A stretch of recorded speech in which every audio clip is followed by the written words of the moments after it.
Sesudah beberapa bulan lewat, Sitistad akhirnya memiliki satu gambaran menyeluruh tentang warisannya. Ia memberikan sejumlah besar uang kepada calon pengantinnya tidak lama sebelum pernikahan mereka. Tetapi Priscilla istrinya pun juga memberikan uang tersebut kepada orang lain. Yang terakhir sekali, sisa dari apa yang masih ada padanya diberikan kepada William Booth, pendiri Bala Keselamatan. Studd menulis di dalam satu surat kepada Booth tanggal 3 Juli 1888, "Bapak Jenderal yang kekasih, dengan sedih hati kami membaca di dalam surat terakhir tentang penyakit istri Bapak. Kami mengingat Bapak dan Ibu dengan sepenuh hati. Sekarang ini kami mengirimkan cek yang disertai di dalam surat ini dengan jumlah 1.500 pound kepada Komisar Tucker sebagai hadiah pernikahan kami.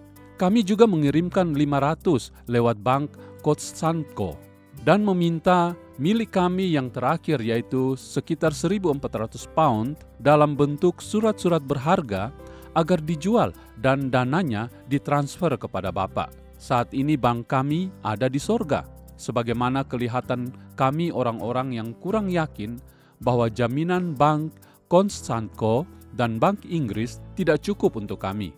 Kami khawatir bahwa pada hari penghakiman di sorga, bank-bank ini pasti akan bangkrut. Tindakan ini kami lakukan atas dasar firman Tuhan yang mengatakan untuk menjual semua yang dimiliki dan memberikannya kepada orang miskin. Sekarang kami tidak lagi memiliki kekhawatiran tentang cek dan kurs valuta asing. Kami hanya perlu ingat firman Tuhan. Mintalah agar Tuhan akan mencukupi segala sesuatu, maka sukacitamu akan penuh." Priscilla Livingstone Stewart lahir pada tanggal 28 Agustus 1864 di Lisburn, dekat Belfast di Irlandia Utara. Ia berasal dari keluarga Protestan yang kaya.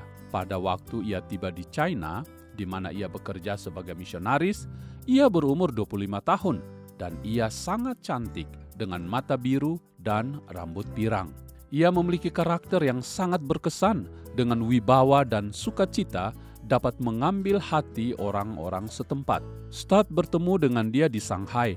Pada waktu ia bertemu dengan adik laki-lakinya yang sedang berlibur dan sekaligus ia menghindari kedinginan di Inggris. Misionaris muda ini tertarik sekali dengan wanita yang sangat cantik dan bersemangat hidup.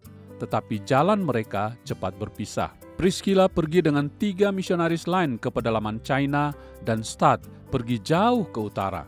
Kemudian mereka rajin bersurat. Studd tidak mudah memenangkan hati Priscilla. Dalam tulisannya, Studd mengatakan, "Kami berdua mungkin tidak pernah mengerti bagaimana terjadinya pertunangan kami. Dia mengatakan saya yang memulai dengan menulis, tetapi saya katakan dia yang berbicara dengan saya. Ia tidak berbicara dengan matanya atau dengan mulutnya, tetapi ia berbicara dengan kelakuannya. Saya tidak menikah dengan dia karena mukanya yang cantik. Saya menikah dengan dia karena ia melayani Tuhan dengan segenap hati dan hidupnya seluruhnya untuk Tuhan." Saya masih ingat waktu saya duduk bersama seorang misionaris. Kami berbicara bersama dan ia bergurau bahwa saya bertunangan dengan putri tercantik di Shanghai. Ini sungguh mengejutkan hati saya karena sungguh benar. Saya tidak begitu memperhatikan mukanya. Sampai hari ini, saya masih yakin bahwa dari semua pemberian baik yang Tuhan berikan, tampaknya badan kurang penting. Studd menulis surat yang menyenangkan hati dan penuh kasih serta kerinduan. Namun sayang, hanya satu surat saja yang masih tersisa karena Priscilla harus berjanji bahwa ia akan membakar semua surat-surat tersebut. Di dalam satu surat yang berisi 69 halaman, ditulis dengan huruf kecil mengatakan, "Kehidupan yang saya jalani tidak akan mudah dan gampang, melainkan akan penuh kesusahan dan kesulitan, andai kata saya tidak tahu bahwa sungguh kamu anak Tuhan. Pasti saya tidak ada niat untuk menikah dengan kamu. Yang penting kita berjuang bersama untuk Tuhan sebagai bala tentara. Ini akan merupakan satu pengalaman hidup di dalam iman, di dalam keyakinan bahwa di dunia kita tidak ada tempat tetap dan tidak ada tempat tinggal yang aman, melainkan tempat tinggal kekal hanya ada di dalam rumah Bapa di sorga, Saya mengasihi engkau karena engkau mengasihi Tuhan. Saya mengasihi engkau karena engkau berjuang dengan segenap hati dan karena engkau mengasihi orang yang terhilang. Saya mengasihi engkau karena Tuhan. Saya mengasihi engkau selama-lamanya. Saya mengasihi engkau karena Tuhan memakai engkau untuk memberkati saya dan supaya hati saya menyala-nyala untuk Tuhan. Tuhan Yesus, bagaimana saya bisa berterima kasih untuk hadiah yang begitu besar ini? Untuk mengadakan pernikahan, mereka pergi ke konsulat di daerah pantai dan pendeta orang China menikahkan mereka.